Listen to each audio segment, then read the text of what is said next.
Content coaching centre में आपका स्वागत है।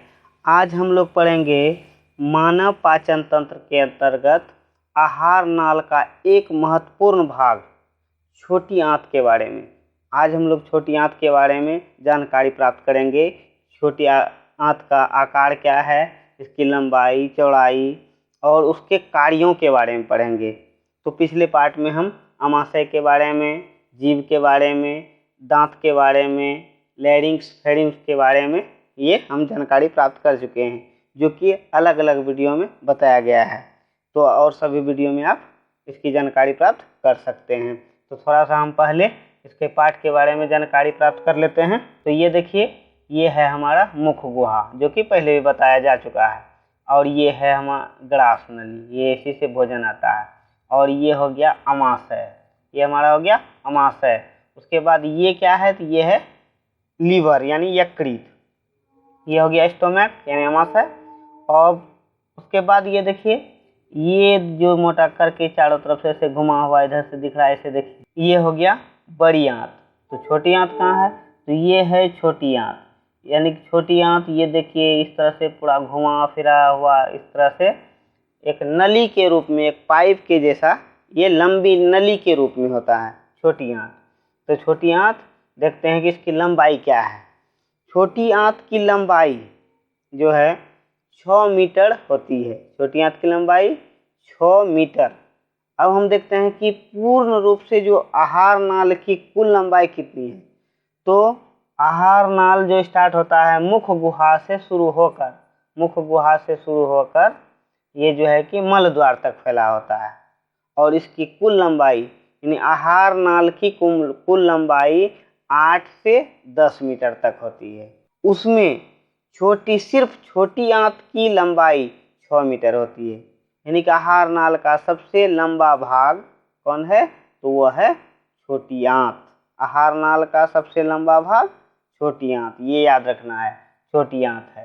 तो छोटी आंत जो है, तो इसमें अब हम लोग ये जानते हैं कि इसकी लंबाई हो गया। अब चौड़ाई, छोटी आंत की चौड़ाई 2.5 सेंटीमीटर है। छोटी आंत की चौड़ाई कितनी है, तो 2.5 सेंटीमीटर, ये याद रखना है। लंबाई 6 मीटर याद रखना है। उसके बाद अब हम जानकारी प्राप्त करते हैं कि छोटी आंत में भोजन कहाँ से आता है और फिर भोजन का इसमें क्या होता है। तो हम देखते हैं अगले इमेज में। ये देखिए आ गया, यहाँ पर ये है छोटी आंत, ये देखिए पूरा दिख रहा है बड़ी आंत। और साथ साथ ये दिख रहा है, देखिए यहाँ पर, ये देखिए यहाँ से पाइप के रूप में ये ग्रास नली, ग्रास नली से जो है कि भोजन देखिए अमाशय में पहुँचता है। अमाशय यानी पेट में पहुँचता है।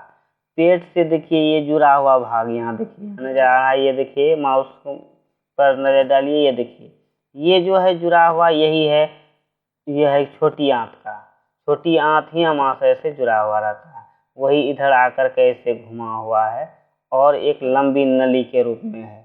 तो अमाशय से भोजन कहाँ आता है, तो छोटी आंत में पहुँचता है, याद रखना है कि अमाशय से भोजन छोटी आंत में पहुँचता है, याद रखना है। तो वह जो कायम के रूप में भोजन रहता है, पचा हुआ अमाशय में भोजन, वह छोटी आंत में प्रवेश करता है और वहाँ पर उसका पाचन होता है। तो हम अब देखते हैं, अब ये देखते हैं कि छोटी आंत का कौन कौन भाग है, छोटी आंत को कितने भागों में बांटा गया है। तो छोटी आंत को याद रखना है कि 3 भागों में बांटा गया है। कितने भागों में, 3 भागों में। तो पहला हो गया गड़हनी, दूसरा जेजुनम तथा तीसरा इलियम, याद रखना है। पहला गड़हनी, दूसरा जेजुनम और तीसरा इलियम। यानी कि छोटी आंत का सबसे पहला भाग यानी जो शुरू में है उसको कहते हैं गड़हनी। उसके बाद बीच वाला भाग है जेजुनम और तथा अंतिम भाग है इसका इलियम। तो अब देखते हैं कि गड़हनी कौन है और फिर जेजुनम देखेंगे, उसके बाद फिर इलियम देखेंगे। तो यहाँ पर देखिए, ये जो अमाशय से यानी पेट से जो आंत जुड़ा हुआ रहता है पाइलोरिक छिद्र के द्वारा, तो ये जो जुड़ा हुआ ये भाग है, इसको ही कहते हैं गड़हनी। ये जो है थोड़ा सा बड़ी आंत के द्वारा ढका हुआ है, और ये यानी कि अंदर के तरफ है। तो इस तरह से ये देखिए यहाँ पर ये गड़हनी दिख रहा है, इसका जो आकार है इस तरह से घुमा हुआ, ऐसे हम और भी इमेज में देखेंगे इस तरह से घुमा हुआ होता है। तो गड़हनी का आकार कैसा होता है, तो सी के आकार का, अंग्रेजी का जो अक्षर सी है उसके जैसा होता है इसका आकार। ठीक, उसके बाद बीच में आ जाता है इसका जेजुनम, और लास्ट में जो भाग आता है वो होता है इलियम का। तो छोटी आंत का जो सबसे लंबा भाग है, छोटी आंत में 3 भाग हो गया, एक गड़हनी, जेजुनम तथा इलियम। तो ये तीनों भागों में इलियम सबसे लंबा भाग होता है, यानी कि इलियम लंबा भाग होता है। और भोजन का जो पूर्ण पाचन, यानी छोटी आंत में ही भोजन का पाचन होता है, तो भोजन का पूर्ण पाचन कहाँ होता है, तो छोटी आंत के इलियम में होता है। याद रखना है, छोटी आंत के किस भाग में, तो इलियम में पूर्ण रूप से भोजन का पाचन हो जाता है। तो भोजन का जब पाचन हो जाता है तो और यहीं पर इसका भोजन का क्या होता है कि अवशोषण भी होता है। यहीं पर रक्त कोशिकाएं होती है, और रक्त कोशिकाएं सब में ये जो भोजन का जो महीन कण होता है वो क्या होता है कि उसमें जो है कि ब्लड में घुल करके और रक्त के साथ वो जो है कि घुल करके चला जाता है और पूरे शरीर में के विभिन्न भागों में कोशिकाओं तक पहुंच जाता है।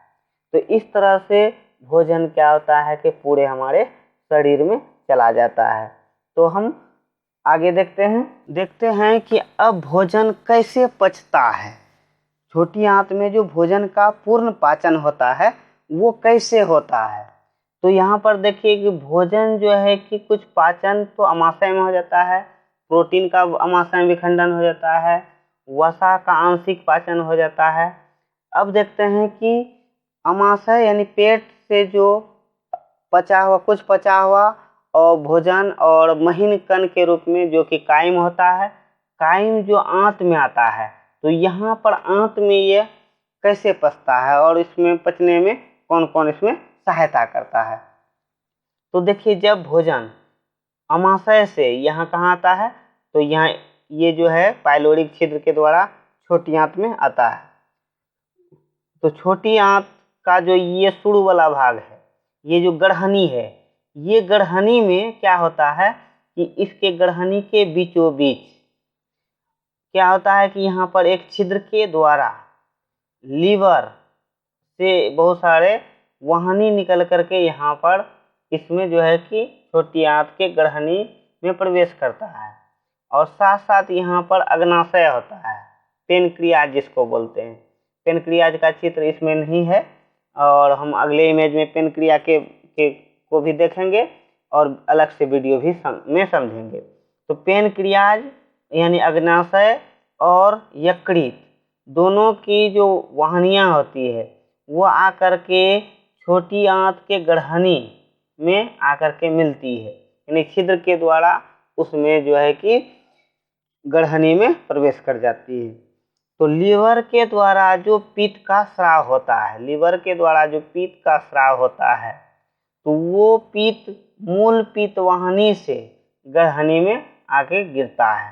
उसी तरह अग्नाशय रस जो होता है, विभिन्न प्रकार के एंजाइम्स जो अग्नाशय से निकलता है, वह अग्नाशय वाहिनी के द्वारा जो है वह गड़हनी में एक ही जगह, दोनों यानी कि वाहिनी एक होकर के एक ही जगह गिरता है, और उससे क्या होता है कि भोजन में वह घुलते चला जाता है। और इस तरह से फिर ये हो गया अग्नाशय रस और पित्त रस। साथ साथ हमारे जो आंत है, आंत के दीवार में भी अनेक प्रकार की ग्रंथियां पाई जाती है, जिससे अनेक प्रकार के एंजाइम्स और विभिन्न प्रकार के पदार्थ रस निकलते हैं, जिससे कि भोजन का पूर्ण पाचन हो जाता है।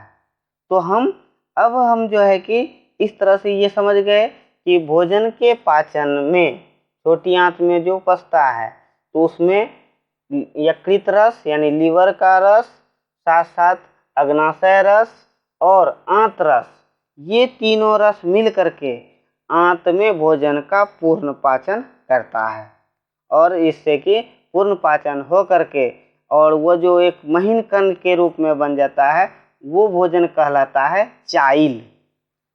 अमाशय में जो पचा हुआ भोजन महीन कण होता है उसको कहते हैं काइल, लेकिन छोटी आंत में जो महीन कण हो जाता है उसको कहते हैं चाइल। और इलियम में पूर्ण रूप से वो पच करके इलियम में जो है कि उसका अनेक उसमें विलाई होता है और उसी में अनेक रक्त जो है कि कोशिकाएं, धमनियाँ, ये सब उसमें जुड़ी हुई रहती है, जिससे रक्त कोशिका से जो है भोजन रक्त कोशिका में मिल करके शरीर के विभिन्न भागों में पहुंच जाती है, जिससे शरीर को ऊर्जा मिलती है। तो अब हम ये अगले वीडियो में समझेंगे कि आंत में कौन कौन ग्रंथियां होती है, कौन कौन एंजाइम होते हैं, उसके बारे में हम अगले वीडियो में पढ़ेंगे। तो अभी हम लोग पढ़े छोटी आंत के बारे में, छोटी आंत की लंबाई, छोटी आंत की चौड़ाई, और फिर छोटी आंत का जो है कि कौन कौन भाग है, कैसे वो अमाशय से जुड़ा हुआ है, ये सब हम लोग जानकारी प्राप्त किए। तो जो अमाशय के बारे में नहीं पढ़े हैं, उधर जो है कि लैरिंक्स फेरिंक्स के बारे में नहीं पढ़े हैं, जीभ दांत के बारे में नहीं पढ़े हैं, तो अलग अलग वीडियो में ये सारा बनाया गया है, तो उसको भी देखें, एक एक करके समझते चलें, और एक बार में समझ में नहीं आता 2 बार 3 बार उसको रोक रोक करके देखें। तो इससे क्या होगा कि आप पूर्ण रूप से जानकारी प्राप्त कर पाएंगे। और कोई तरह किसी तरह का अगर परेशानी होती है तो कमेंट करें, और जिससे इसका मैं हल करूँगा। और साथ साथ जो है कि जो इस चैनल पर नए हैं वो सब्सक्राइब कर लीजिए और बेल आइकन को दबा दीजिए। तो आज के लिए इतना ही, फिर मिलते हैं अगले वीडियो में, तब तक के लिए धन्यवाद।